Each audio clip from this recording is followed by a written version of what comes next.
Hello viewers, Bharat की democracy की सबसे बड़ी पहचान क्या है? हमारे इलेक्शंस, और इलेक्शंस का सबसे बड़ा फाउंडेशन है वोटर लिस्ट। अगर वोटर लिस्ट में ही गड़बड़ हो जाए तो 1 पर्सन 1 वोट प्रिंसिपल जो हमारी डेमोक्रेसी का कोर है उसी पे सवाल उठ जाता है। और आज का जो कंट्रोवर्सी है वो इसी मुद्दे के आसपास घूम रहा है। क्या हो जब लीडर ऑफ ऑपोजिशन पूरे देश में वोट चोरी के नारे लगा रहे हैं और एकदम से बात सामने आई है कि असल में कोई वोट चोरी ही नहीं हुई थी और ना ही वोट्स में कोई गलती थी। जी हाँ, आपने सही सुना। अब ऐसे में leader of opposition Rahul Gandhi के क्लेम्स तो फीके पड़ गए हैं, लेकिन क्या इसका मतलब ये है कि leader of opposition Rahul Gandhi के खिलाफ सुप्रीम कोर्ट में एक PIL फाइल हो जाए? तो कुछ ऐसी ही स्टोरी क्रिएट हुई है और चलिए देखते हैं कि कौन सी शॉकिंग बातें हैं जो हमारे सामने आ चुकी हैं। तो शुरुआत करते हैं महाराष्ट्र से, जहां ऑपोजिशन पार्टीज ने सडन इंक्रीज ऑफ वोट्स की बात को हाईलाइट किया था, जो काफी सस्पिशियस था। केस ने एक ट्विस्ट ले लिया है जब महाराष्ट्र के नासिक और नागपुर के डिस्ट्रिक्ट कलेक्टर ऑफिसर्स ने एक केस रजिस्टर किया है against well known psephologist Sanjay Kumar. आप सबको पता होगा कि संजय कुमार CSDS के सीनियर रिसर्चर हैं, centre for the study of developing societies, एक इंडिपेंडेंट थिंक टैंक जो इलेक्शंस और डेमोक्रेसी पर अपना एनालिसिस देता है। उन पे आरोप है कि उन्होंने वोटर्स को मिसलीड किया by posting wrong data on social media. उन्होंने बोला था कि देवलाली और रामटेक असेंबली सेगमेंट्स में वोटर टर्नआउट काफी गिरा है लोकसभा इलेक्शंस के कंपैरिजन में, लेकिन जब डिस्ट्रिक्ट इलेक्टोरल ऑफिसर्स ने चेक किया तो पता चला कि वो डाटा गलत है। अब संजय कुमार ने तुरंत अपॉलॉजी दे दी है और कहा है कि error occurred while comparing data of 2024 LS and 2024 AS, लेकिन डिस्ट्रिक्ट इलेक्टोरल ऑफिसर्स ने इसको इतना सीरियस माना है कि FIR तक रजिस्टर कर दी है। और जिसके तुरंत बाद ही BJP IT cell head Amit Malviya ने राहुल गांधी और कांग्रेस को घेरे में लिया, ये कहते हुए कि इन्होंने इस डाटा के भरोसे ही महाराष्ट्र इलेक्शंस पर उंगली उठाई थी and that Rahul Gandhi and Congress A-list 76 lakh bogus votes in the 2024 Maharashtra polls. The Bombay High Court dismissed the claims and now the Supreme Court has upheld that ruling. The truth, no bogus votes, no fraud. Only Congress lies exposed. अब जहां Congress leaders ने इस बात से deny किया है,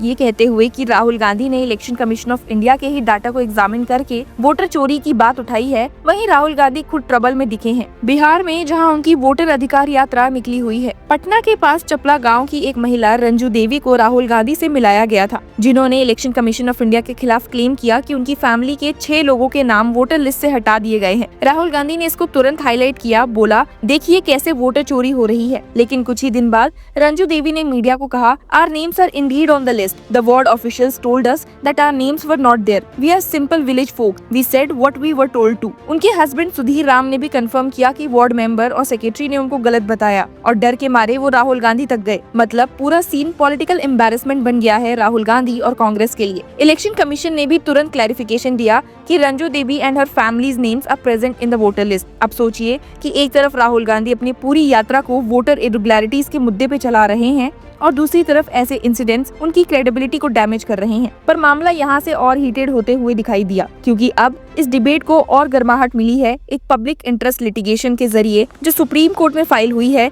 bye advocate Rohit Pandey. जी हाँ, आपने सही सुना। उनका कहना है कि राहुल गांधी के 7 अगस्त के प्रेस कॉन्फ्रेंस के बाद उन्होंने इंडिपेंडेंट वेरिफिकेशन किया और उनको लगा कि एलिगेशन क्रेडिबल है। PIL के अकॉर्डिंग कर्नाटका के महादेवापुरा कॉन्स्टिट्यूएंसी में 40,000 से 50,000 वोटर्स सेम एड्रेस और सेम फादर नेम के साथ रजिस्टर हैं। महाराष्ट्र के चंद्रपुरा में एक ही एड्रेस पे 80 वोटर्स रजिस्टर्ड हैं। ये एग्जांपल्स दिखा रहे हैं कि कहीं ना कहीं इलेक्टोरल रोल्स में सिस्टमैटिक प्रॉब्लम है। PIL की डिमांड है that first the supreme court should set up an SIT headed by a retired judge to investigate. Second, electoral rolls should not be finalized until an independent audit is done. Third, the election commission should be directed to issue guidelines ensuring transparency. And fourth, electoral rolls should be published in machine readable OCR compliant format for public scrutiny. PIL ने एक strong line use की that what is at stake here is not the outcome of a single electoral contest, but the integrity and credibility of the electoral rolls itself, the bedrock upon which the entire democratic process stands. ये line clearly दिखाती है कि अगर voter list compromise होती है